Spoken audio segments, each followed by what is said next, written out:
Hi all, ನಾನಿವತ್ತು ಕಮ್ಮಿ ಪ್ರಾನ್ಸ್ನ use ಮಾಡಿಕೊಂಡು ಸ್ಪೆಷಲ್ ಆದ ಒಂದು ರೆಸಿಪಿನ ಹೇಳ್ತಾ ಇದ್ದೀನಿ. ಈ ಥರ ಒಂದ್ಸರಿ ಮಾಡ್ಕೊಳ್ಳಿ, ಮತ್ತೆ ಮತ್ತೆ ಮಾಡ್ಕೊಂಡು ತಿನ್ನೋದಂತೂ ಗ್ಯಾರಂಟಿ.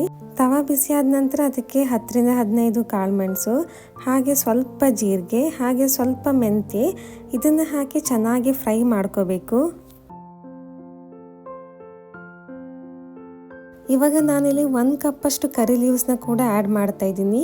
ಇದನ್ನು ಕೂಡ ಹಾಕಿ ಚೆನ್ನಾಗಿ ಫ್ರೈ ಮಾಡ್ಕೊಳ್ಳಿ.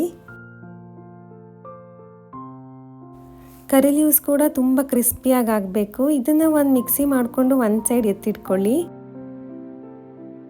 ಎಣ್ಣೆ ಬಿಸಿ ಆದ ನಂತರ ಅದಕ್ಕೆ ಸ್ವಲ್ಪ ಸಾಸಿವೆ, ಹಾಗೆ ಸ್ವಲ್ಪ ಕರಿಬೇವಿನ ಸೊಪ್ಪು ಕೂಡ ಆ್ಯಡ್ ಮಾಡ್ತಾ ಇದ್ದೀನಿ. ಹಾಗೆ ಹಸಿಮೆಣಸು 2ರಿಂದ 3 ಹಾಕಿದ್ದೀನಿ. ನಿಮಗೆ ಖಾರ ಜಾಸ್ತಿ ಬೇಕನ್ಸಿದ್ರೆ ನೀವು ಸ್ವಲ್ಪ ಜಾಸ್ತಿನೇ ಹಾಕೋಬೋದು. ಹಾಗೆ ಇಲ್ಲಿ ಶುಂಠಿ ಬೆಳ್ಳುಳ್ಳಿನ ಕೂಡ ಆ್ಯಡ್ ಮಾಡ್ತಾ ಇದ್ದೀನಿ. 1 ಕಪ್ಪಷ್ಟು ಈರುಳ್ಳಿನ ಹಾಕಿ ಚೆನ್ನಾಗಿ ಮಿಕ್ಸ್ ಮಾಡ್ಕೊಳ್ಳಿ. ಇವಾಗ ನಾನಿಲ್ಲಿ 1 ಕಪ್ಪಷ್ಟು ಪ್ರಾನ್ಸ್ನ ಆ್ಯಡ್ ಮಾಡ್ಕೋತಿದ್ದೀನಿ. ಪ್ರಾನ್ಸ್ನ ಹಾಕಿ ಮತ್ತೆ ಇದನ್ನ ಚೆನ್ನಾಗಿ ಮಿಕ್ಸ್ ಮಾಡ್ಕೋಬೇಕು.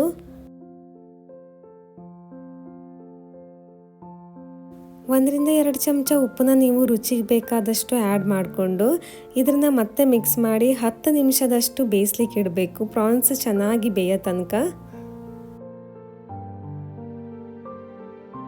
ಸ್ಟಾರ್ಟಿಂಗ್ ನಾವು ಏನು ಮಸಾಲಾನ ಮಾಡ್ಕೊಂಡಿದ್ವಲ್ವ, ಅದರಲ್ಲಿ ನಾನು ಸ್ವಲ್ಪ ಇದಕ್ಕೆ ಆ್ಯಡ್ ಮಾಡ್ಕೋತಾ ಇದ್ದೀನಿ.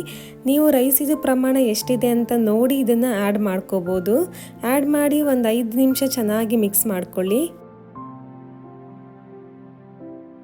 ಪ್ರಾನ್ಸ್ ಮಸಾಲ ಅಂತೂ ರೆಡಿಯಾಗಿ ಹೋಯಿತು. ಇನ್ನು ನಾನು ಇದಕ್ಕೆ ರೈಸ್ ಆ್ಯಡ್ ಮಾಡ್ತಾ ಇದ್ದೀನಿ. ನಾನಿಲ್ಲಿ ಬಾಸ್ಮತಿ ರೈಸ್ನ ತಗೊಂಡಿದ್ದೀನಿ. ನೀವು ಬೇಕಾದರೆ ವೈಟ್ ರೈಸ್ ನಾರ್ಮಲ್ ಆಗಿರೋದು ಕೂಡ ತಗೋಬೋದು. ಸೊ ರೈಸ್ನ ಆ್ಯಡ್ ಮಾಡಿ ಚೆನ್ನಾಗಿ ಮಿಕ್ಸ್ ಮಾಡ್ಕೊಳ್ಳಿ. ಪ್ರಾನ್ಸ್ ಬದಲು ನೀವು ಇದಕ್ಕೆ ಎಗ್ ಆಗಿರ್ಬೋದು, ಬಾಯ್ಲ್ಡ್ ಚಿಕನ್ ಆಗಿರ್ಬೋದು, ವೆಜಿಟೇಬಲ್ಸ್ ಏನು ಕೂಡ ಆ್ಯಡ್ ಮಾಡ್ಕೋಬೋದು. ಹಾಗೆ ನಾನಿಲ್ಲಿ ಸ್ವಲ್ಪ ಕೊತ್ತಂಬರಿ ಸೊಪ್ಪನ್ನು ಹಾಕಿ ಗಾರ್ನಿಷ್ ಮಾಡ್ಕೋತಾ ಇದ್ದೀನಿ. ಕೊತ್ತಂಬರಿ ಸೊಪ್ಪನ್ನು ಹಾಕಿ ಮತ್ತೆ ಒಂದು 5 ನಿಮಿಷ ಮಿಕ್ಸ್ ಮಾಡಿಕೊಂಡ್ರೆ ರೈಸ್ ಅಂತೂ ರೆಡಿಯಾಗಿ ಹೋಗುತ್ತೆ. ದಿಢೀರ್ ಅಂತ ಕೂಡ ಮಾಡ್ಕೋಬೋದು. ಟೇಸ್ಟ್ ಕೂಡ ಅಷ್ಟೇ ಚೆನ್ನಾಗಿ ಬಂದಿತ್ತು. ಒಂದ್ಸರಿ ಟ್ರೈ ಮಾಡಿ. ವಿಡಿಯೋ ಇಷ್ಟ ಆದರೆ ಖಂಡಿತ ನನ್ನ ಚಾನಲ್ನ ಸಬ್ಸ್ಕ್ರೈಬ್ ಮಾಡಿ. ಹಾಗೆ ಎಲ್ಲ ವಿಡಿಯೋನು ಲೈಕ್ ಮತ್ತು ಶೇರ್ ಮಾಡಿ, ಕಮೆಂಟ್ ಕೂಡ ಮಾಡಿ ಅಂತ ಕೇಳ್ತಾ ಇದ್ದೀನಿ. Thank you all.